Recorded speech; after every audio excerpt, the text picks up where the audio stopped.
C'est vraiment important pour nous aussi d'offrir un service bilingue à la communauté. C'est quand même assez souvent qu'il y a une demande pour des visites en français. On n'est pas vraiment spécialiste sur la généalogie, mais par exemple, si vous avez un ancêtre, on a probablement un document à ce sujet.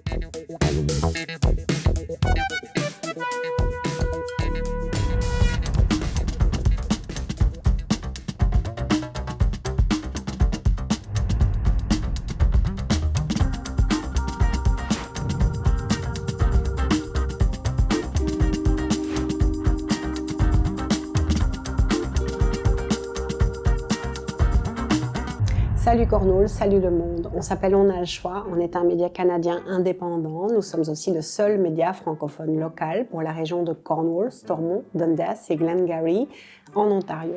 Pour soutenir une information de qualité et indépendante, vous pouvez vous abonner à notre chaîne YouTube et à notre infolettre. Aujourd'hui, on a rendez-vous dans un lieu d'intérêt pour la communauté de Cornwall, son musée communautaire. Nous allons parler avec Brent, le conservateur, qui va nous en faire le tour.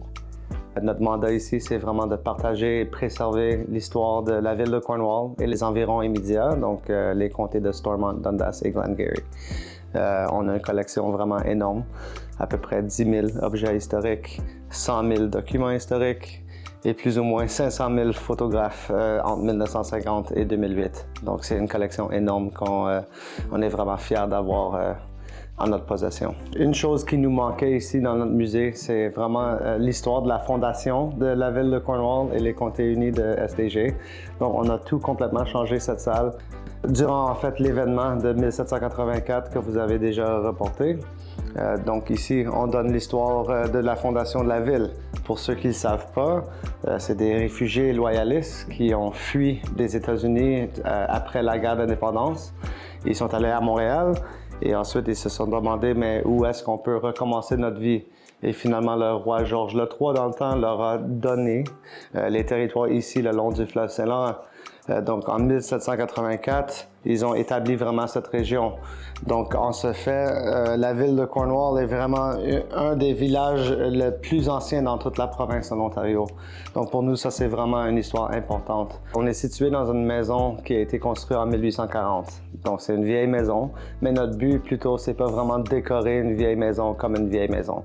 On préfère, au lieu de préparer des expositions qui peuvent raconter l'histoire complète de la ville de Cornwall et des comtés unis de SDG. Donc, par exemple, cette salle ici représente ce qu'on appelle les productions locales et les métiers, entre autres qui présentent les forgerons et les fonderies historiques qui étaient situés ici à Cornwall. La poterie de Cornwall que vous voyez ici sur les étagères et derrière vous la récolte de glace et les laiteries et crèmeries.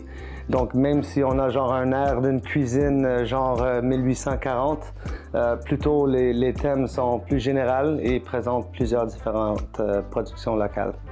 Un objet spécifique qui nous intéresse, c'est le certificat de terrain de Sir John Johnson. Le nom original de Cornwall était New Johnstown, nommé d'après la famille Johnson. Et donc, ce certificat de terrain vient de 1798 et représente son terrain original ici dans la région. Donc, c'est un objet vraiment important d'un point de vue historique et aussi local. Donc, on est vraiment fiers d'avoir ça dans notre collection et capable de la mettre en exposition. Le premier ministre de l'Ontario, John Sandfield Macdonald, habitait à Cornwall. Sa résidence était à l'autre bord de la rue ici, qu'est-ce qui est maintenant le Villa Saint-Joseph. Il y a plusieurs personnes d'importance nationale, oui, qui ont vécu à Cornwall et dans les environs. Bientôt, on va avoir une exposition sur les Autochtones, les Mohawks spécifiquement. Et maintenant, on a aussi une toute nouvelle exposition sur l'histoire des Noirs dans le Haut-Canada. Et il y a beaucoup de gens qui pensent qu'il n'y avait pas d'esclavage ici au Canada. Mais ça, c'est à cause que le pays propre est seulement fondé en 1867. Mais avant ça, au Haut-Canada, au Bas-Canada, dans les provinces initiales, il y avait absolument de l'esclavage. Et en fait, comment dire, il y en a plusieurs esclaves qui ont arrivé avec leur maître loyaliste en 1784. Donc, une anecdote que les gens ne savent pas trop, c'est que la personne John Baker est enregistré comme étant le dernier esclave, émancipé, vivant dans tout le pays. Et il habitait ici à Cornwall et était esclave ici à Cornwall. Il y a plusieurs gens locaux qui connaissent la propriété Gray's Creek ou Gray's Marina. Et en fait, la famille Gray était les maîtres de John Baker. Donc, tu sais, on connaît l'histoire des Gray, mais l'histoire de John Baker et sa famille est un peu moins connue. Donc, c'est important pour nous aussi de partager cette histoire. Il y a aussi un musée à Cosasni qui s'appelle The Native North American Traveling College. Il est possible de visiter aussi. Et notre but, premièrement, nous, notre mandat légal, c'est de donner l'histoire de 1784 jusqu'à présent. C'est possible de modifier un peu, mais en même temps, on ne veut pas entrer en compétition avec un autre musée qui est à part 10 minutes d'ici. Donc, on préfère collaborer. Et tout récemment, on a ouvert une discussion où ils pouvaient nous prêter des objets pour mettre en exposition.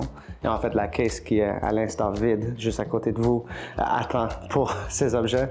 Et on préparera une toute petite addition juste pour vraiment être capable de capturer toute l'histoire. Avec cette exposition, il y aura une invitation de visiter leur musée aussi sur l'île à cause c'est important pour nous que les gens connaissent aussi leur histoire. C'est l'histoire des habitants originaux de cette région. À notre sous-sol, où on garde nos archives, notre centre de recherche et aussi notre bureau.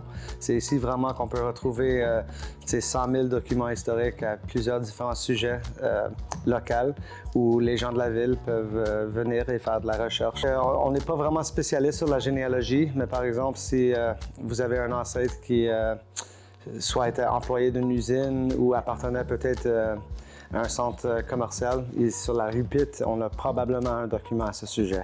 Donc, c'est vraiment juste pour faire de l'étude de l'histoire générale et des fois plus spécifique sur plusieurs différents thèmes à Cornwall et dans les environs. Donc, j'aime vraiment toujours partager ça avec la communauté à cause c'est une ressource énorme que pas trop de gens connaissent. C'est vraiment important pour nous aussi d'offrir un service bilingue à la communauté. Premièrement, à cause de la ville de Cornwall, si je ne me trompe pas, est à peu près 30% francophone. Donc, juste de ce point de vue, il faut vraiment s'assurer d'offrir un service bilingue. Mais entre autres, on a plusieurs visiteurs de la province de Québec, la ville de Montréal et même quelques familles qui viennent directement de la France à chaque année. Donc, c'est quand même assez souvent qu'il y a une demande pour des visites en français ici.